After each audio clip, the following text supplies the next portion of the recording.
The Malinois hit the end of the leash with the flat, dead-sounding thud of a body hitting a car. He did not bark. He did not growl. He just lunged, a silent explosion of muscle and teeth aimed directly at her throat. Sergeant Anya Sharma did not flinch. She did not even brace. She simply let her arm go with the pull, absorbing the shock through her shoulder, her boots skidding a few inches in the fine brown dust of the yard. She watched the dog, Kilo, as he strained against the thick leather, his eyes not filled with rage, but with a frantic, desperate fear. Master Sergeant Marcus Thorne, a man built like a stacked set of filing cabinets, took a half-step forward, his hand reflexively going to the sidearm on his hip. He stopped. Sharma had not looked at him. She had not acknowledged him or the two other handlers standing by the kennels. Her entire world had shrunk to the 45 pounds of furious animal at the end of her lead. "Easy, Kilo," she said. Her voice was low, a murmur that the wind almost stole. "I see you." Thorne watched, his jaw tight. He had seen this a dozen times. Kilo was a washout, a piece of broken gear. He'd attacked 3 handlers, been pulled from the line, and was days away from being put on a manifest back to the mainland for final disposition. This woman, Sharma, was just a procedural checkbox. The last box before they could finally close his file. She was an outsider, a transfer from a signals intelligence unit with a thin file and a commendation for data analysis, of all things. She had no business here. He watched her slowly, deliberately, kneel down. Not in submission, but to bring her eyes level with the dog's. She did not try to touch him. She just held the leash with a steady, quiet pressure and watched him. "They didn't listen," she murmured, "for the dog and for herself alone." "I know.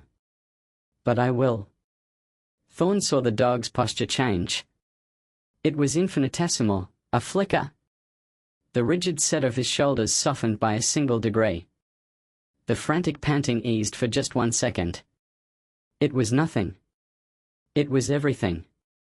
He hated that he noticed. This was not going to work. Major Whitfield reviewed the transfer orders for the 3rd time, as if the paper itself might confess its absurdity. Sergeant Anya Sharma. No operational K-9 experience listed. A specialist in network analysis. Assigned to his unit on a priority directive from command staff. It made no sense. He looked up as she entered his office. She stood with a ramrod posture that seemed more about internal control than military discipline. "Major."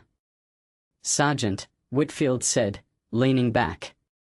"Let's be clear. You are here as a formality.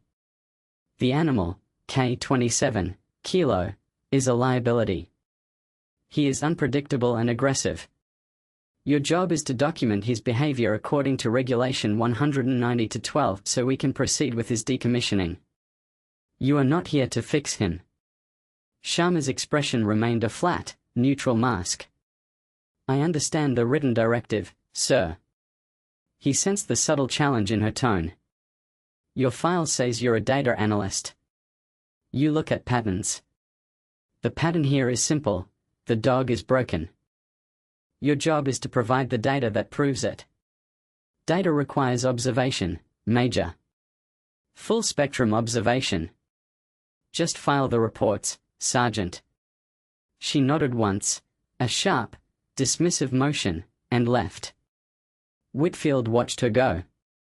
He did not like complications. And Sergeant Sharma felt like a very significant complication. He made a mental note to log his official objection to her assignment. A paper trail was armor. Sharma walked back to the kennels, the dry desert air tasting of dust and jet fuel. She ignored the stares of the other handlers. They saw an intruder. An office worker playing soldier. They did not see the faded photograph she kept tucked in the back of her wallet, of a smiling young man in uniform with his arm around this very same dog. A dog that was not broken then. She stopped at Kilo's run. The dog was pacing, a frantic, repetitive pattern worn into the dirt. He was a tightly wound spring, vibrating with an energy that had no release. He was grieving. She knew the feeling. It was a language she understood better than any code. Her fiancé, Sergeant Ben Evans, had been Kilo's handler. They had died on the same day, according to the official report. Ben, from an IED. Kilo, from a wound to the soul that no one had bothered to treat. The report said Ben's death was a tragic, random event. Sharma, the data analyst, did not believe in random events. She believed in patterns. And the pattern that led her here started with a single, redacted line in an after-action report. She was not here to decommission a dog. She was here to find an answer. Kilo was the only other witness. And he was trying to talk. She spent the next week defying every protocol. She did not put the muzzle on him for transfer. She did not use the control pole. She did not force him into training scenarios he was clearly resisting. Instead, she Saturday. 4 hours every day, she pulled up a folding camp chair and sat just outside the chain-link fence of his run. She read technical manuals aloud. She field-stripped her rifle, the rhythmic clicks of metal on metal a strange kind of therapy. She spoke to him, not in commands, but in conversation. She told him about Ben. About the way he snored. About the stupid jokes he liked. Thorne watched from a distance, his disapproval a palpable force. He saw a waste of man-hours. He saw sentimentality where there should be procedure. He saw a woman who was going to get herself mauled. He logged it all in his daily report to Whitfield. No progress. Handler failing to adhere to established safety protocols.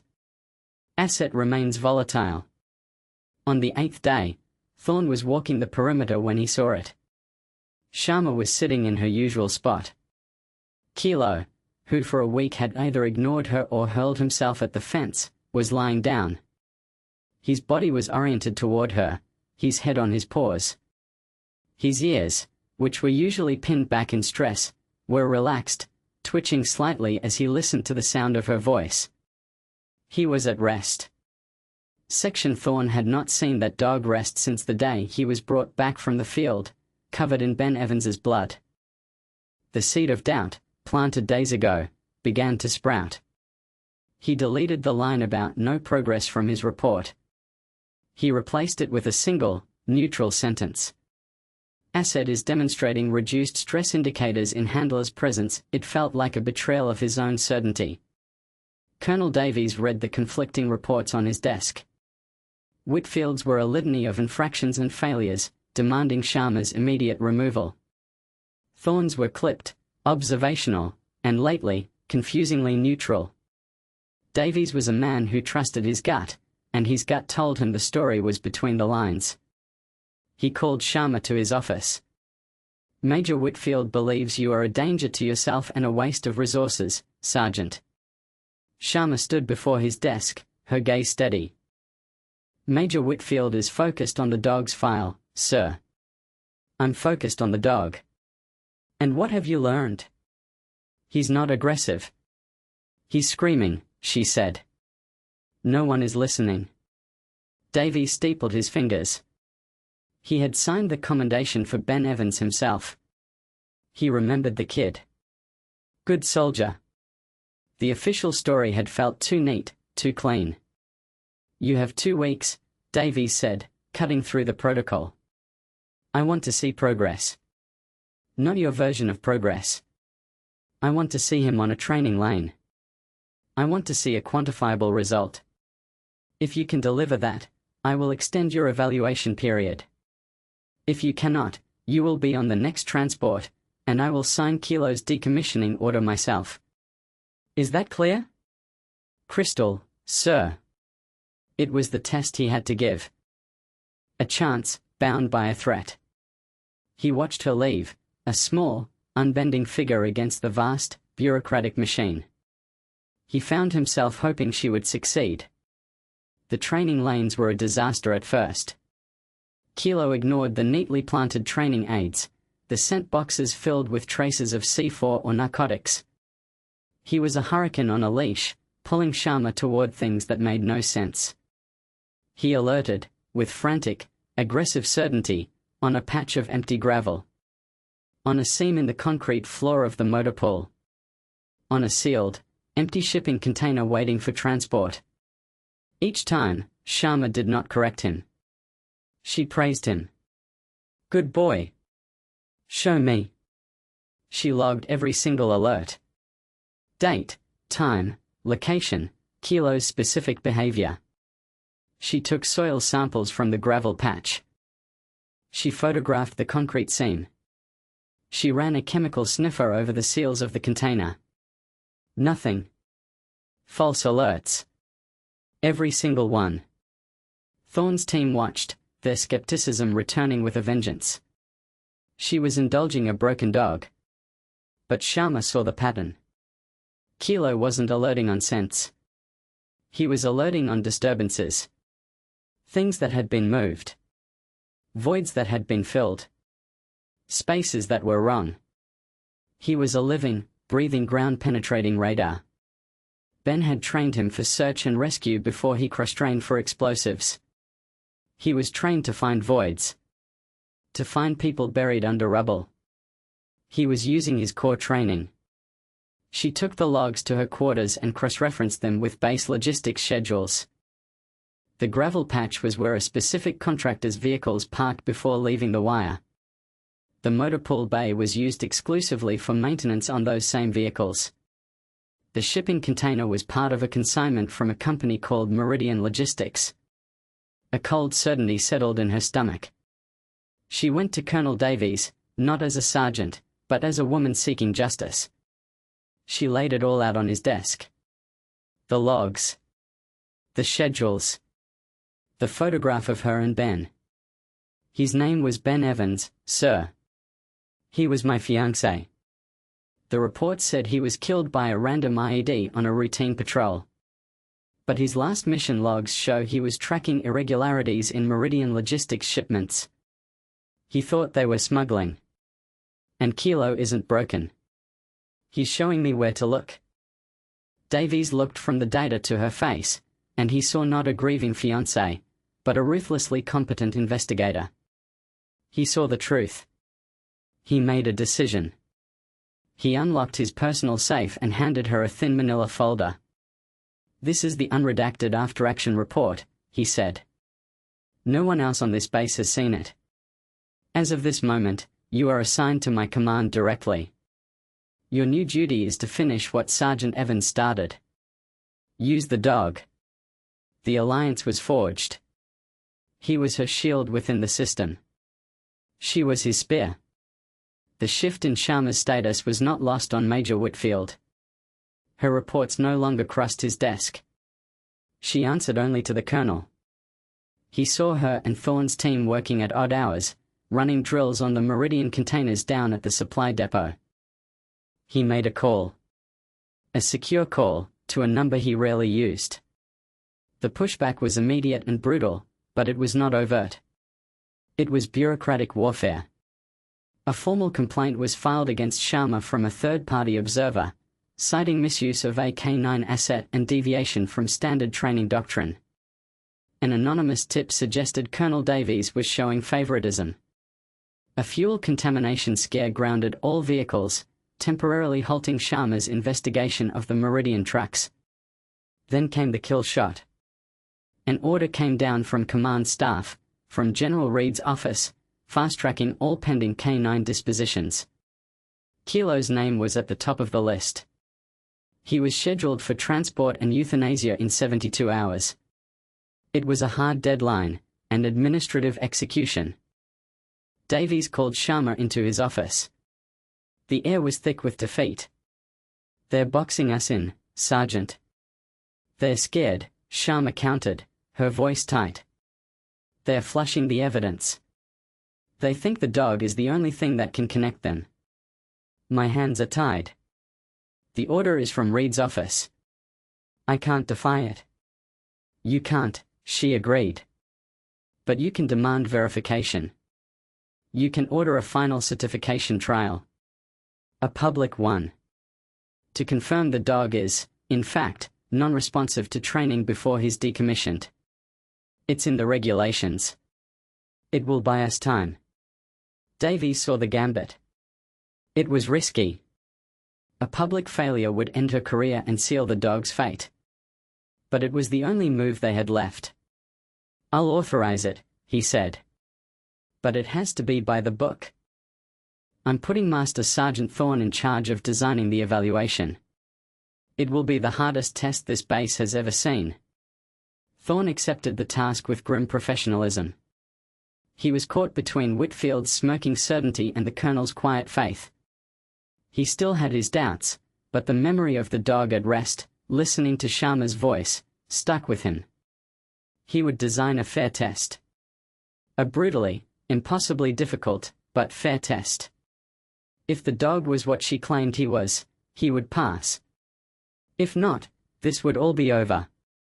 He and his team spent 36 hours straight setting up the course. They used novel explosive compounds, deep burials, and scent maskers. They included a final, live-fire scenario to test the dog's courage under stress.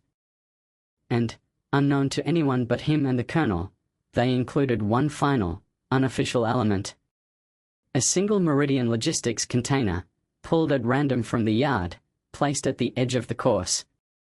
It was not part of the official test. It was a question waiting for an answer. The day of the evaluation dawned clear and hot. The entire command staff was present. Major Whitfield stood with his arms crossed, a smug look on his face. An admiral, on a scheduled base tour, had been invited by Davies to observe. The pressure was immense. Sharma walked onto the field with Kilo. The dog moved beside her, not heeling out of submission, but pacing her as an equal. There was no tension on the leash. There was a connection, a silent current of communication flowing between them. They moved through the obedience course with the fluid precision of a dance. They navigated the aggression trials, Kilo showing perfect control, turning his intimidating presence on and off at her quietest command. Then came detection. Kilo ignored the first 3 planted aids. Sharma didn't correct him. She trusted him. He swept the field, his nose working, processing a world of information she could only guess at. He bypassed a deep-buried cache of Semtex that the other dogs on the base had a 50% failure rate on. Whitfield smirked. Failure to alert, he muttered to the officer next to him. And then Kilo stopped. He froze, his head whipping to the right, toward the edge of the course. He locked onto the Meridian container. He let out a low whine, a sound Sharma had never heard him make. He looked back at her, his eyes wide. There. It's there. Show me, she whispered. He bolted, dragging her with him, straight past the final official test station. He slammed into the side of the steel container, scratching frantically at the doors, his alert turning into a desperate, furious bark. It was the loudest sound anyone had ever heard him make. He's out of control, Whitfield announced loudly. The dog is unreliable. End the test. Thorne stepped forward, his voice cutting through the air like a rifle shot. No.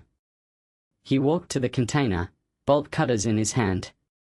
He looked at Sharma, and in that one look, 6 months of skepticism crumbled into dust. He saw it now. He saw the truth. Let's see what he's so excited about, Thorne said, and snapped the heavy lock. The doors swung open to reveal an empty container. Whitfield laughed. A short, ugly sound. I told you. The dog is broken. But Kilo was not looking inside. He was scratching at the floor, just inside the door, at a fresh weld seam that was almost invisible. Thorne knelt, pulling a pry bar from his belt. He jammed it into the seam and heaved. A section of the steel floor peeled back, revealing a hidden compartment. It was packed with military-grade encrypted radios, unregistered rifle components, and stacks of vacuum-sealed cash. A dead silence fell over the observers. The Admiral stared, his face a mask of cold fury. Whitfield's face had gone the color of ash. Thorne stood up and walked over to Sharma. He stopped in front of her, no longer a skeptic, no longer a supervisor. He was a believer. His entire team stood behind him, their expressions mirroring his. They were hers now. "Sergeant," Thorne said, his voice quiet but carrying across the entire field. "What do you need from us?" The investigation was swift and merciless. With the Admiral's backing and the full resources of the base at their disposal, they became a scalpel. Thorne's signals expert broke the encryption on the radios in under an hour. They contained shipping manifests, payment schedules, and direct communications implicating General Reed as the architect of a massive arms smuggling operation. Meridian Logistics was his corporate arm, using military supply chains to move weapons to black market buyers. Ben Evans had gotten too close. His routine patrol had been deliberately routed over a command-detonated IED. It wasn't a random attack, it was an assassination. A young vet tech, emboldened by the shifting power dynamic, came forward. He presented logs showing Major Whitfield had ordered him to administer powerful sedatives to Kilo in the weeks after Ben's death, under the guise of treating PTSD. It was a chemical attempt to silence the only witness, to make him so confused and aggressive he would be discredited and destroyed. Whitfield was the local fixer, the pawn ensuring the king was protected. The final confrontation was not a firefight. It was an execution by paperwork. Davies, Sharma, and Thorne walked into Whitfield's office. They did not speak. Sharma placed a single printed satellite photo on his desk. It showed General Reed meeting with the CEO of Meridian Logistics at a private airfield. Thorne placed the decrypted manifests next to it.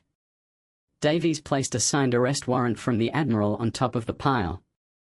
"Federal investigators land in 20 minutes, Davies said. "I suggest you be here to meet them." Whitfield stared at the papers, his face collapsing. The game was over. The fallout reshaped the entire command. General Reed was arrested, his career ending in a quiet, damning court-martial. Meridian Logistics was dissolved, its assets seized. The systemic corruption had been cut out like a cancer. But the real change was smaller, more profound. Sharma's methods, her focus on the animal as a partner and a source of intelligence, not just a tool, were codified into new doctrine. The Sharma Protocol became mandatory training for all K9 units. It was a legacy of trust, born from a bond that the system had tried to break. Sharma was promoted, but she turned down a staff job at the Pentagon. Instead, at her request, a new unit was formed. The Inter-Service Advanced Detection Task Force. She was its first commander. Master Sergeant Thorne was her first request. He became her unit's senior NCO. His entire team volunteered to follow him. They were no longer just a collection of soldiers. They were a family, forged in the fire of a shared purpose. They had found their center, and it was her. The final image of the war was not of battle, but of peace. Anya Sharma sat on the steps of the new training facility as the sun bled across the desert horizon, painting the sky in shades of bruised purple and soft orange. The air was cool now, quiet. The relentless hum of the base seemed distant, a memory from another life. She was no longer an outsider, no longer a ghost haunted by loss. She was a commander. A leader. Kilo lay beside her, not as a subordinate, but as a silent companion. His head rested on her thigh, a familiar, grounding weight. His breathing was slow and even, the frantic energy that had once defined him now replaced by a deep, unwavering calm. He was home. She ran her hand over his short, coarse fur, her fingers tracing the map of old scars beneath. They had both been labeled as broken, as damaged beyond repair. They had been slated for decommissioning by a system that saw no value in what it could not easily categorize. but they had refused to break. Together, they had listened to the silence and found the truth. They had taken their shared trauma and forged it into a weapon, not of destruction, but of justice. They had healed each other in the quiet moments between the battles, in the unspoken understanding that passed between them like a current. He looked up at her, his dark eyes reflecting the last light of the day, and in them she saw not a tool or an asset, but a reflection of her own hard-won survival. They had saved each other, and in doing so, had found not just a purpose, but a peace that was more profound than victory.